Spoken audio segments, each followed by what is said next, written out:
এখনো পর্যন্ত কি আপনাদের এদিকে কোনো খাবার টাবার পৌঁছেছে? চতুর্দিকে অথই পানি ছাড়া কিছুই নেই। এগুলো নামার কোনো নামগন্ধ নেই, কোনো আলামত নাই, কোনো স্রোত নাই। আমি একটু জানতে চাই, চাচা, এই এলাকাতে এইরকম পানি আপনি শেষ কবে দেখছেন? সুপ্রিয় দর্শক শ্রোতা ভাই বোন, আমরা এসেছি বন্যা দুর্গত নোয়াখালী জেলার বেগমগঞ্জ থানার চৌমুহানির ঠিক পাশ দিয়ে কলেজ রোড হয়ে দুর্গাপুর ইউনিয়নের বেশ কিছু জায়গা আমরা নৌকায় ঘুরে ঘুরে দেখার চেষ্টা করেছি এবং দুর্গত মানুষের দুর্গতি কিছুটা আঁচ করার অনুভব করার চেষ্টা করেছি। আপনারা দেখতে পাচ্ছেন আশেপাশে যে সমস্ত ঘরবাড়িগুলো আছে, এমন কোন ঘর এখনো পর্যন্ত পাই নাই যে ঘরে পানি নেই। কোনো ঘরে হয়তো বুক পরিমাণ, কোনো ঘরে কোমর পরিমাণ, কোনো ঘরে হয়তো তার চাইতে একটু কম বা বেশি পরিমাণ পানি আছে। চতুর্দিকে অথই পানি ছাড়া কিছুই নেই এবং এই পানিগুলো সব দাঁড়িয়ে আছে ঠায়। এগুলো নামার কোনো নামগন্ধ নেই, কোনো আলামত নাই, কোনো স্রোত নাই। কতদিন এই পানি থাকবে এবং মানুষের দুর্গতি যে ঠিক কবে নামবে সেটা একমাত্র আল্লাহ তাআলা ভালো জানেন। আমরা আসুন্নাহ ফাউন্ডেশন থেকে আজকে থেকে নতুন একটা জিনিস চালু করেছি, সেটা হলো যে ত্রাণের সাথে সাথে দাওয়া কার্যক্রম আমরা পরিচালনা করছি। যারা মুসলমান তাদেরকে আমরা দিচ্ছি বিপদে মুমিনের করণীয়। কারণ এই সময়টাতে অনেকে ডিপ্রেশনে, অনেকে দুশ্চিন্তায়, হতাশায় আছেন।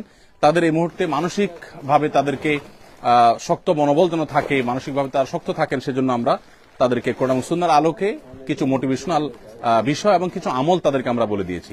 একজন ভালো মুসলমান হইতে করণীয় কি সে বিষয়ে কিছু নির্দেশনা আছে। লিফলেটগুলো সবাইকে একটা করে ত্রাণ প্যাকেটের সাথে দিয়ে দেন।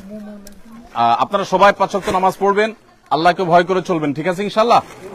হ্যাঁ, এই বন্যার সময় অনেকে সামান্য একটু লুঙ্গি বাঁচানোর জন্য আপনার কাঁচা মেরে সতর খুলে ফেলেন। খবরদার, সতর খোলা যাবে না, সতর ঢাকবেন। একটু লুঙ্গি ভিজলে প্রয়োজনে ওটা আবার শুকায় নিবেন, আর একটা লুঙ্গি চেঞ্জ করবেন। সামান্য একটু লুঙ্গি বাঁচানোর জন্য ফরজতরক করবেন না। যাই হোক প্রিয় দর্শক, আমরা এই এলাকাতে অর্থাৎ বেগমগঞ্জের আরো ১-২টা জায়গা যাবো ইনশাআল্লাহ, এরপরে লক্ষ্মীপুরে এবং নোয়াখালীর আরো কিছু জায়গায়, কবিরহাট, কোম্পানিগঞ্জ, আরো কিছু জায়গায় ইনশাআল্লাহ আমরা যাওয়ার চেষ্টা করব। আমরা দোয়া করি আল্লাহ রাব্বুল আলামিন দুর্গত মানুষের দুর্গতি দূর করে দিন। আপনারা জানেন যে ফেনীর যে পানি, সে পানিটা কোনো কোনো এলাকায় একটু কমলেও নোয়াখালী এবং লক্ষ্মীপুর এলাকার বিপুল অঞ্চল প্লাবিত হয়ে গেছে। এত পানি এলাকাতে আমি জানি না এর আগে দেখছি কিনা। বাবাজি, আমি একটু জানতে চাই, চাচা, এই এলাকাতে এইরকম পানি আপনি শেষ কবে দেখছেন? দেখি যুবক, ৯৮ বললো তো দেখছি এরকম দেয়নি, রাস্তাঘাট উঠছে বা বাইক উঠছে তো দূর কথা, উঠালো ঠিক মতো উঠে। মানে আপনি জীবনে দেখেন নাই এত পানি? উঠানেও পানি দেখেন না আপনি? আপনার এই যে পকেট, এটা লুঙ্গি কিন্তু এটা আপনার জন্য হাদিয়া। অতএব ওই যে কাঁচা মেরে সতর খুলে না, রান খোলা রাখে, এটা করা যাবে না। এটা লুঙ্গি বাঁচানোর জন্য, ঠিক আছে না? এই লুঙ্গি আপনি পরবেন ইনশাআল্লাহ, আর ভালো পানি খাবেন। এটার ভিতরে পানি বিশুদ্ধকরণ ট্যাবলেট থাকার কথা, ওইটা দিয়া তারপরে খাবেন, বেশটাই অনুমোদিত। আল্লাহ আপনাদের ভালো রাখুন। যাই হোক, আমরা মানুষের দুর্গতির যে অবস্থা, তাতে একটা এলাকাতে ত্রাণ দিয়ে আসলে শেষ করার জন্য অনেক বেশি সময় দরকার। গতকালকের একটা ঘটনা আপনাদেরকে আমরা জানিয়ে রাখতে চাই, সেটা হলো যে বেগমগঞ্জ থানার শরীফপুর ইউনিয়নের একেবারে দুর্গম এলাকায় আমাদের ২০০ পরিবারের জন্য আমাদের টিম ত্রাণ সামগ্রী নিয়ে গেছে। তারা বিকাল থেকে বোট চালিয়ে, অর্থাৎ নৌকা চালিয়ে, তারা রাত ১২টায় নাগাদ সেখানে তারা পৌঁছে ত্রাণ কার্যক্রম পরিচালনা করেছে। এরপরে তারা আস্তে আস্তে রাত ৩টা, সাড়ে ৩টা বাজছে তাদের গন্তব্যে।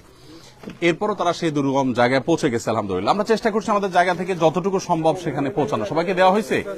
ঠিক আছে, ফিয়ামানিল্লাহ, জাযাকুমুল্লাহ খাইর। এই ছেলে পাইছে? সব তো এক ফ্যামিলির একজন, একাধিক তো নাই? আচ্ছা, ঠিক আছে, আলহামদুলিল্লাহ। আল্লাহ তাআলা আমাদের সবাইকে দুর্গত মানুষদের পাশে দাঁড়াবার তৌফিক দান করুন। আমরা প্রত্যেকে যার যার জায়গা থেকে সবাই চেষ্টা করব। নোয়াখালী, লক্ষ্মীপুরের বিপুল অঞ্চল অথই পানিতে এখন নিমজ্জিত এবং এই এলাকাতে এমন এমন জায়গায় পানি উঠেছে, আমি আমার শৈশবে লক্ষ্মীপুরে যেসব জায়গায় পানি দেখি না, এখন সেসব জায়গায় পানি শুধু দেখছি তা না, এমন এমন পর্যায়ে পানি পৌঁছে গেছে যে আসলে এখান থেকে মানুষ সার্ভাইভ করা অত্যন্ত কঠিন একটি কাজ। আল্লাহ রাব্বুল আলামিন আমাদের বন্যা দুর্গত ভাই বোনদের কষ্ট দূর করে দিন। আমরা সকাল থেকে এখানে প্রবলভাবে মুষলধারে বৃষ্টি হতে দেখেছি, এখনো বৃষ্টি ফোঁটা ইতিমধ্যে পড়তে শুরু করেছে। আমরা রওনা হই ইনশাআল্লাহ বিদিনিল্লাহ। ঠিক আছে, আল্লাহ তাআলা আমাদের সবাইকে নিরাপদে রাখুন, বন্যা দুর্গত মানুষদের দুর্গতি দূর করে দিন। যতদূর চোখ যাচ্ছে পানি ছাড়া কিছু নেই, অথই পানি আর পানি। এখানে কাটা আছে ভাই, সাবধানে আসেন। এখানে একটা হিন্দু পরিবার আছে দেখছি।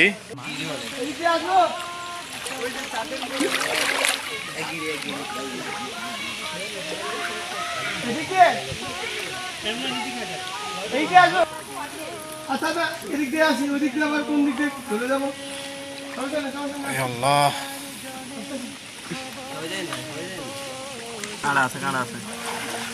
সবাই একটু সাবধানে আসেন। এ আল্লাহ,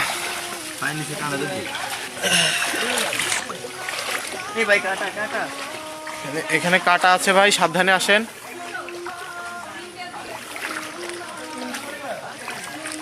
এখানে একটা হিন্দু পরিবার আছে দেখছি। আপনারা সবাই ভালো আছেন? এখনো পর্যন্ত কি আপনাদের এদিকে কোনো খাবার টাবার পৌঁছেছে?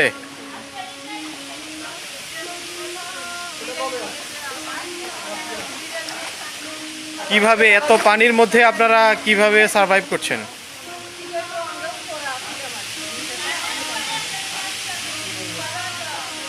একটা হিন্দু পরিবারকে আসুন্না ফাউন্ডেশন ত্রাণ সামগ্রী হস্তান্তর করছে।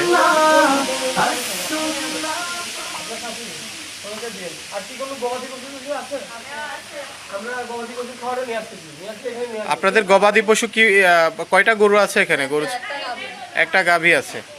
ঠিক আছে, আমরা চেষ্টা করব আপনাদের এখানে আপনাদের গবাদি পশুকে এখন গবাদি পশুকে কি খাওয়াচ্ছেন এখন?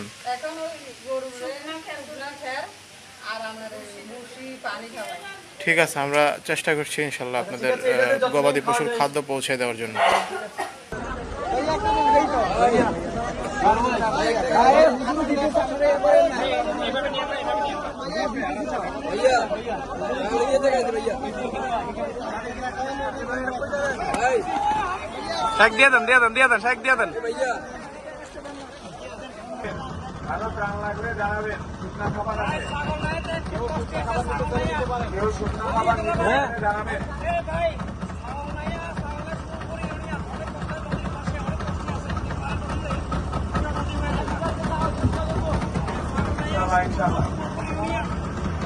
আমাদের কাছে শুকনা খাবার আছে, যারা লাগবে জানাবেন।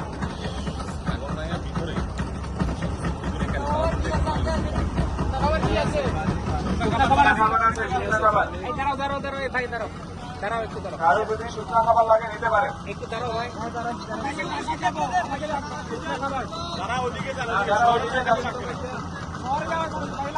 পানি নাই, পানি নাই।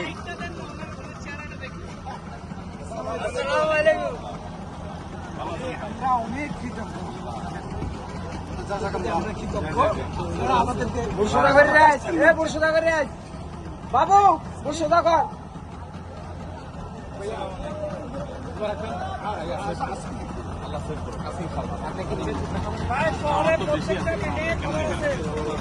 এদিকে কারা যায়?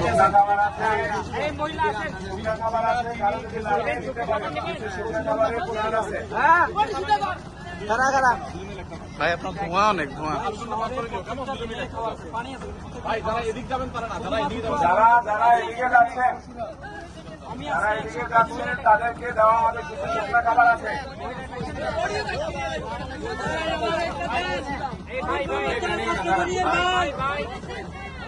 আমার বাল বাচ্চা লোক কষ্ট করে আছে।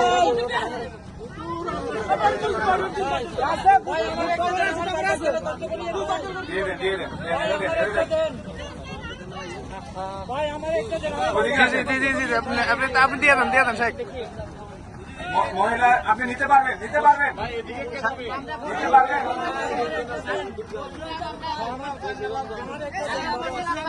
যারা এদিকে যাচ্ছেন তাদেরকে দিব।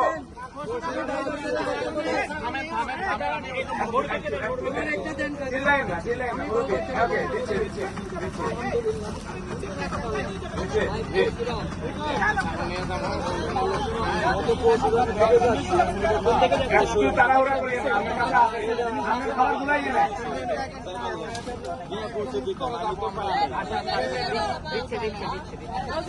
হ্যাঁ, বাড়ির পাশে